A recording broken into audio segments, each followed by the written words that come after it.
Ini pernah direncanakan oleh suami istri di masa lalu, dituliskan di dalam kitab yang sangat populer.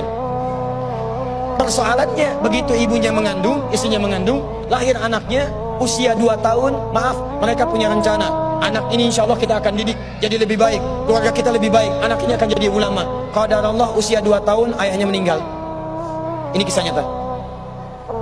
Ibunya ingat, saya tetap pertahankan untuk berubah jadi lebih baik, walaupun ayah tidak ada, saya single parent, saya rawat anak ini sebaik-baik. Usia 4 tahun anak ini, maaf ya, terkena penyakit buta permanen. Hijrah tidak akan sepi dengan ujian. Suami meninggal, single parent, anaknya kemudian buta permanen. Apa yang dilakukan oleh ibunya? Ibunya tetap berpedoman, Allah pasti akan berikan yang terbaik. Anak ini kemudian terus didoakan, bangkit di malam hari, perbanyak kemudian tingkatkan ibadah. Ingat ya rumus ini, orang tua yang rajin ibadah maka boleh jadi kebaikannya akan diturunkan pada anaknya.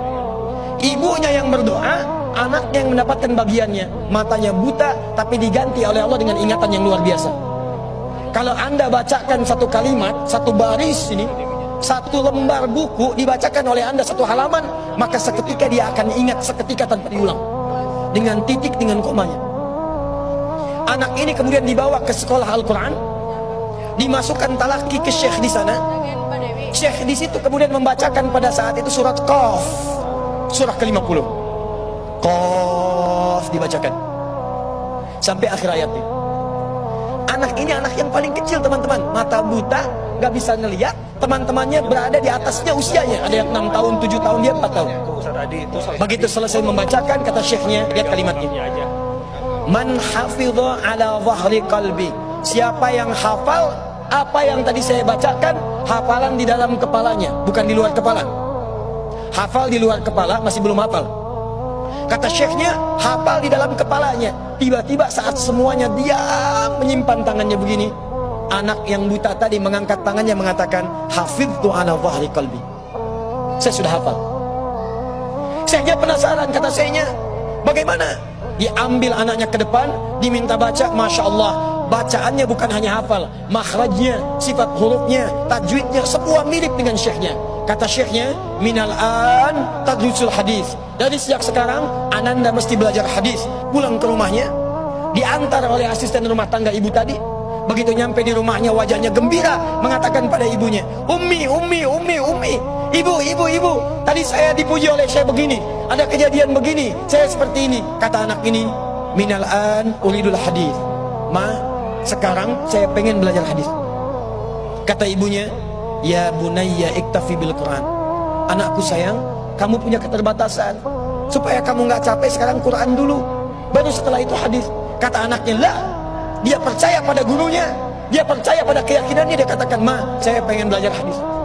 Dia tinggalkan ibunya sambil meraba jalan begini ke kamarnya. Perhatikan baik-baik, begitu ibunya melihat, ingat kemudian dengan suaminya, ingat tentang rencana mereka, ingat tentang mereka punya rencana masuk surga bersama-sama. Teman-teman, ibunya langsung masuk ke dalam kamar, dia bentangkan sajadahnya di mihrabnya, dia salat 2 rakaat, dia bermohon kepada Allah. Saat sujud itulah dia tumpahkan segala keinginannya. Perhatikan kalimatnya. Rahasianya ada di Quran surah ke-17 ayat 110 sampai dengan 111, paling kanan sebelah atas. Ya Allah yal basir, yalladzi ala kulli syai'in qadir, a'id basirat ibni. Saya mau akhiri. Ketika tumpah air matanya, dia katakan, ya Allah yang maha melihat, mohon kembalikan penglihatan anak saya. Yal basir, yalladzi ala kulli syai'in qadir, a'id basirat ibni. Begitu mengatakan kalimat itu, capek ketiduran. Kemudian pada saat itulah anaknya sedang mengulang surat Qaf di kamarnya. Begitu ibunya mengatakan yal basir, anaknya sampai pada ayat ke-22. Laqad kunta fi ghaflatin min hadza fakashafna 'anka ghita'aka wa basaruka al-yawma hadid. Ibunya menyebut yal basir, anaknya sampai di ayat wa basaruka al-yawma hadid. Dulu pandanganmu tertutup, sekarang kami akan buka, kamu akan melihat setelah ini dengan setajam-tajamnya.